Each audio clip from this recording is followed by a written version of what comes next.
Story RH, le podcast RH qui ne vous raconte pas d'histoire. Bienvenue à toutes, bienvenue à tous. History is made of stories. Cet épisode est le deuxième d'une série de podcasts qui porte sur les réflexions que la série Severance nous inspire. On ne va pas vous refaire le pitch de la série Severance ici, vous le trouverez dans le premier épisode de cette mini-série. Dans cet épisode, nous allons parler de servitude. On n'attire pas les mouches avec du vinaigre, dit l'adage. C'est le principe du tue-mouche.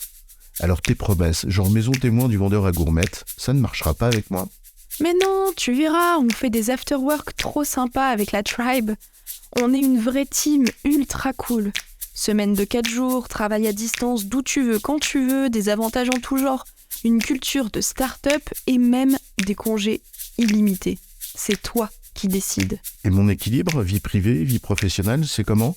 Parce que pour moi, c'est vachement important. J'y tiens beaucoup, tu sais. Pareil, on met des frontières, pas de mail le week-end à 18h, tu déconnectes, nos soucis. Tout est dans le Slack et Trello. Tu y vas quand tu veux, no pressure. C'est du collaboratif et inclusif ici, pas invasif. On a une charte managériale là-dessus. On m'appelle Zobi, oui, c'est moi la mouche, chantait le groupe des négresses vertes. Miel ou vinaigre ? Liberté ou tue-mouche ? Que va faire la mouche ? Alors, Severance ou la servitude volontaire ? C'est quoi l'histoire ? Dans le premier épisode de Severance, et on ne spoilera pas plus loin que le premier épisode, on note que la dissociation résulte d'un choix. Les employés de Lemon Industries ont donné leur consentement, et comme tout consentement, rappelons-le, il doit être libre et éclairé. Ils ont librement choisi d'être dissociés, librement car ils n'ont subi aucune contrainte, c'est leur choix, et éclairés car on leur a expliqué les conséquences de leur choix. Ils ont donc consciemment choisi que leur conscience soit scindée. On peut imaginer de nombreuses motivations et le désir d'une frontière bien gardée entre vie privée et vie professionnelle en est vraisemblablement une. Ce que nous voulons pointer ici, c'est le consentement initial. Qui conduit à ce qu'on obtienne ce qu'on a choisi, mais avec les conséquences qui vont avec et qu'on n'avait peut-être pas bien vues au départ. En l'occurrence, l'entreprise décrite dans la série, Lemon Industries, a tous les atours de la dictature. Comme dans le film Brasil, par exemple, où Sam Lowry menait sa petite vie de pouce-crayon au ministère des Archives, dans une bureaucratie totalitaire. Mark Scout, dans Severance, est un employé modèle, affairé au retraitement des données, tout attaché à sa tâche. On peut se demander comment un grand nombre d'êtres humains, en l'occurrence ici des employés, peuvent faire le choix, en toute conscience, d'un dispositif qui crée les conditions de leur asservissement. C'est toute la question posée par Étienne de la Boétie au XVIe siècle, alors qu'il a à peine 18 ans, dans son fameux « Discours de la servitude volontaire », dans lequel il se demande au fond comment la liberté des personnes peut se retourner contre elles. Il souligne l'idée que si le pouvoir s'impose souvent par la force, il ne perdure que par la complicité plus ou moins consciente des sujets.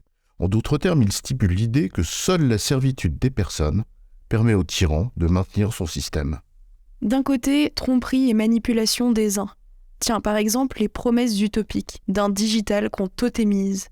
Et de l'autre, le désir et la crédulité de celles et ceux à qui elles sont distillées. Demain, on rase gratis, braves gens, bienvenue dans un monde meilleur.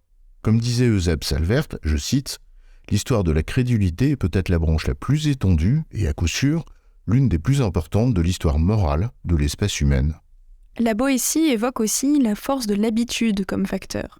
Je cite, « Il est vrai qu'au commencement, on sert contraint et vaincu par la force. Mais les successeurs servent sans regret et font volontiers ce que leurs devanciers avaient fait par contrainte.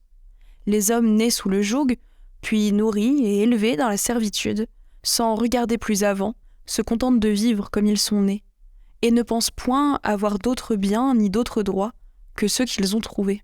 Dormez, braves gens, la routine nous sert, la triste défaite du quotidien qui émousse et engourdit la vivacité du regard critique. » Tous ces traits, débusqués par la Boétie alors qu'il était jeune, qu'on trouve des Sénèques dans ses épîtres, on les retrouve dans les dystopies et notamment dans les couloirs aseptisés et les rituels bien huilés de Lemon Industries. Rien de nouveau donc sous le soleil, ni à l'ouest d'ailleurs, si ce n'est une invitation à la vigilance, à l'esprit critique, à questionner nos propres crédulités, et donc à la résistance pour reprendre les mots de Gilles Deleuze. Mais c'est une autre histoire. Une telle série critique de la dictature entreprise, fondée sur le contrôle des consciences. diffusée sur Apple TV. Ça interroge. L'enseignement contemporain qu'on peut en tirer à l'échelle de l'entreprise, nous n'irons pas plus loin, c'est donc de nous interroger sur nos propres aveuglements. Le management contemporain, les discours marchands, les pratiques managériales douteuses en usent évidemment si on veut bien faire preuve d'un peu d'indépendance d'esprit.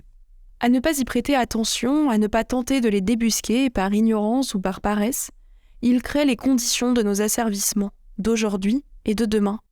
Si c'est une affaire de paresse, tant pis pour nous. Nous aurons ce que nous méritons. Mais l'ignorance peut et doit être combattue. C'est dans le vide de la pensée que s'inscrit le mal, écrivait Hannah Arendt. L'enjeu d'esprit critique est aussi un enjeu d'éducation et de culture. En résumé, l'entreprise, comme le reste, peut être un espace de servitude, avec la complicité plus ou moins consciente et active de celles et ceux qui la subissent. Culture, doute et esprit critique constituent à cet égard les meilleurs remparts. J'ai bon, chef ? Oui, tu as bon, mais on va pas en faire toute une histoire.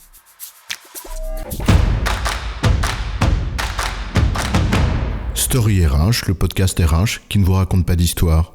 Retrouvez tous les épisodes sur storyrh.fr.